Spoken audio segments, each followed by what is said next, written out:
Hello students, welcome to all of hello students, welcome to all of आपके अपने YouTube channel पर आपकी live classes आ चुकी है। आपकी लाइव क्लासेस आ चुकी है। जल्दी जल्दी सभी ज्वाइन कर लें। जल्दी से सभी ज्वाइन कर लें। आप सभी को जय श्री राधे कृष्णा, राधे राधे सभी को। जल्दी आ जाइए, फिर क्लास स्टार्ट करते हैं। ओके, देखो आज जो हम पढ़ने वाले हैं वो पढ़ने वाले हैं हाइजेनबर्ग। Heisenberg uncertainty principle. ये जो साइंटिस्ट आपको दिख रहे हैं इनका नाम है हाइजेनबर्ग। ठीक है, वर्नर कार्ल हाइजेनबर्ग इनका कंप्लीट नाम है। आज हम पढ़ेंगे हाइजेनबर्ग अनसर्टेनली प्रिंसिपल, हाइजेनबर्ग का अनिश्चितता का सिद्धांत। और ये बहुत इंपॉर्टेंट लॉ है, इसको अच्छे से पढ़ना है। चलिए पढ़ते हैं। ओके, देखिए इन्होंने क्या बताया था। इन्होंने बताया था कि अगर कोई चीज मोशन में है, किसमें है, मोशन में, तो उसमें क्या होगा, मास के साथ वेलोसिटी होगी। मास के साथ वेलोसिटी होगी। तो इन्होंने बताया कि अगर कोई मोशन में है यानी गति में है, तो उस टाइम पर उसकी वेलोसिटी और उसकी पोजीशन का एक्यूरेट पता तुम नहीं लगा सकते, वो भी एक साथ। यानी एक साथ हम ना तो वेलोसिटी और पोजीशन एक साथ हम नहीं बता सकते। फॉर एग्जाम्पल, कैसे नहीं बता सकते, जैसे हम बाइक पे चल रहे हैं, ठीक है, हमारे पास फोन आता है, वो बोलते हैं कि आप मतलब क्या किस स्पीड से चल रहे हो, तो आप क्या बताओगे, आप क्या बताओगे, 5 किलोमीटर पर मिनट, 5 किलोमीटर पर सेकंड, इस तरीके से बताओगे। तो जब आप वो स्पीड बता रहे हो, फिर उन्होंने पूछा कि आप किस जगह पे हो इस स्पीड से।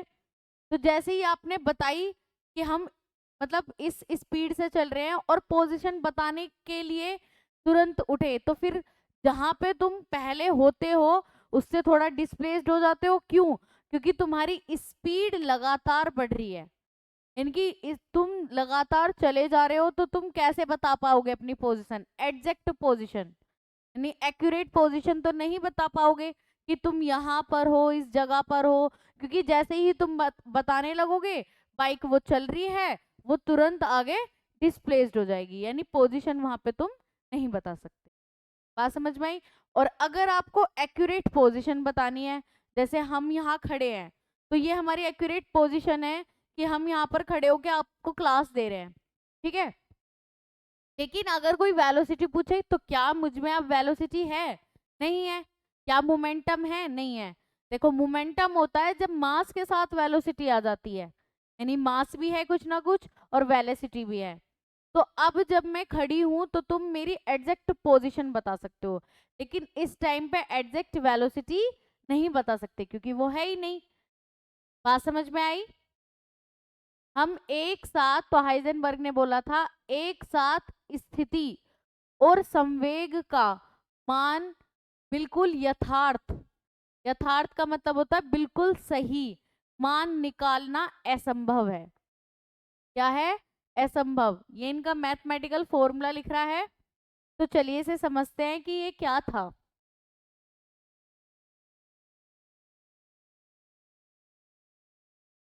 देखिए, Heisenberg uncertainly principle. According to Heisenberg uncertainly principle, position and momentum, position and momentum यानी एक्स एंड पी, मोमेंटम को बोलते हैं P, of an electron can not be determined simultaneously with absolute accuracy. यानी तुम एक साथ, साइमल्टेनियस का मतलब होता है एक साथ, एब्सोल्यूट एक्यूरेसी यानी कि बिल्कुल ठीक ठीक वैल्यू दोनों की एक साथ नहीं बता सकते। यानी जब पोजीशन बताई तब तुम वेलोसिटी नहीं बता सकते, मोमेंटम नहीं बता सकते, और जब मोमेंटम बताया तब तुम पोजीशन नहीं बता। बात क्लियर है? तो ये बताया था हाइजेनबर्ग ने।